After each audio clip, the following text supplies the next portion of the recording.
teman-teman, aku akan membuat nasi goreng seafood. Salam kuliner. Kali ini saya akan coba bagikan bagaimana cara membuat nasi goreng seafood. Langkah pertama adalah membuat acarnya terlebih dahulu. Kita belah 4 timun, kemudian dibuang bijinya ya. Selanjutnya dipotong serong. Seperti ini. Bahan lainnya adalah bawang merah dan cabai rawit hijau. Nanti bawang merahnya sama dibelah-belah. Kalau cabai rawitnya masih tetap utuh ya, nggak diapa-apain. Seperti ini. Nah, ini bawang merahnya dibelah 4 aja. Selanjutnya kita bumbuin dengan garam ya. Jadi bahan-bahan acar ini direndam dulu dengan garam, kira-kira setengah sendok teh,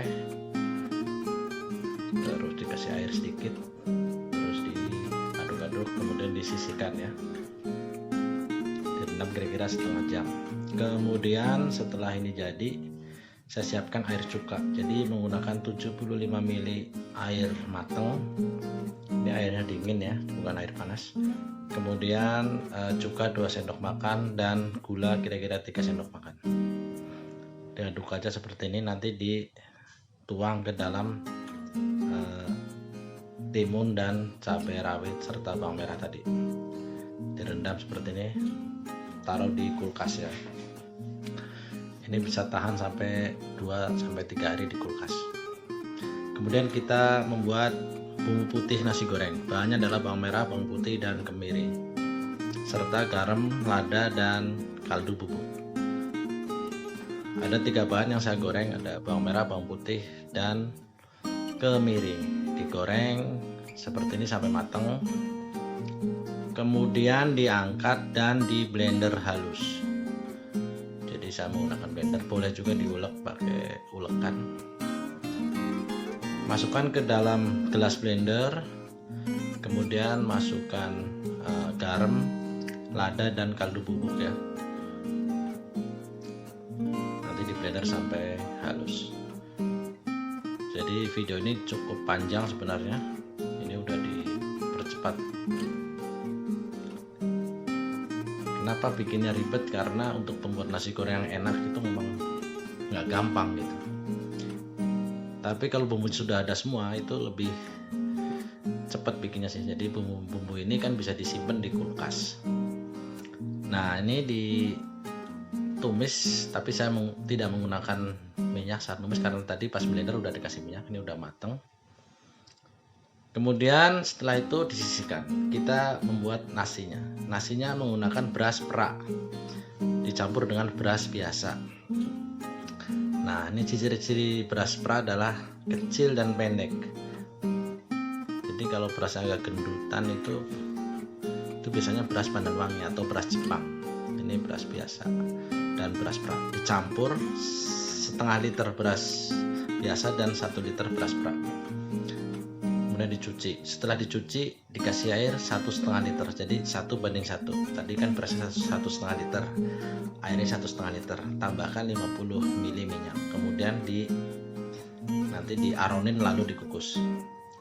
Sebaiknya jangan menggunakan magicom ya. Jadi kalau buat nasi goreng itu lebih baik dikukus karena ini benar-benar matang nasinya nanti. Kalau magicom biasanya kalau pakai minyak nggak bisa matang 100%. Nah, nanti dikukus selama 30 menit. Nanti kita lihat perbedaannya, beras yang yang beras biasa sama beras pra. Nah, ini kalau pakai beras pra begini nih, nasinya ambiar. Nah, ini bagus sekali buat nasi gorengnya, jadi nggak lengket gitu. Terus kita siapkan isian dari nasi goreng, ada ayam, udang, dan cumi. Ini bumbunya gampang sekali, cuma garam dan tepung maizena atau tepung sagu kalau nggak punya maizena ya, dan minyak wijen sedikit aja, garamnya kasih minyak wijen, diaduk-aduk. Tujuan dari tepung ini adalah untuk menyelimuti saat digoreng, jadi pas digoreng itu masih juicy, jadi di dalam seafood dan ayam ini nggak kering gitu tapi juicy. Nah, ini saya goreng ayamnya dulu karena ayam nggak bisa dibarengkan sama seafood, tingkat kematangannya beda. Ini digoreng kira-kira 1-2 menit ya. Bisa menggunakan dada ayam, bisa juga menggunakan paha ayam. Seperti ini digoreng. Setelah ayam digoreng, masukkan udang, kemudian baru cumi. Jadi udang dulu sebentar, udah agak merah dikit, masukkan cumi. Ini goreng cepat, gak nyampe 1 menit ya, malah ini sebentar aja diaduk, terus langsung diangkat ya. Jadi kalau seafood nggak boleh lama-lama, kalau terlalu lama alot dan mengkerut gitu. Diangkat. Setelah itu kita siapkan wok. Sebaiknya menggunakan wajan atau wok baja ya, seperti ini. Kalau bisa menggunakan minyak ayam ya, ini saya menggunakan minyak ayam. Kalau nggak ada pakai minyak goreng biasa juga bisa. Kemudian masukkan telur. Saya menggunakan 2 butir telur untuk 2 porsi nasi goreng. Diaduk-aduk. Kemudian masukkan sayurnya ya, ada kol dan caisim. Nggak pakai sayur juga nggak apa-apa sebenarnya, atau bisa juga menggunakan kacang kapri dan wortel yang dipotong kotak kecil atau potong dice. Ini masukkan nasinya 2 piring. Takaran nasinya pakai piring aja ya, jadi 2 porsi ya 2 piring gitu. Ini apinya masih menggunakan api sedang, jadi nggak terlalu besar apinya. Kemudian masukkan bumbu putih yang tadi kita bikin, bumbu nasi gorengnya, sekitar 1 sendok makan. Nah, seperti ini, diaduk-aduk, apinya dibesarkan. Lalu masukkan sambal nasi goreng. Kalau nggak suka pedas ya nggak usah pakai sambal ya, jadi langsung aja nanti dikasih kecap aja. Diaduk-aduk, apinya dibesarkan.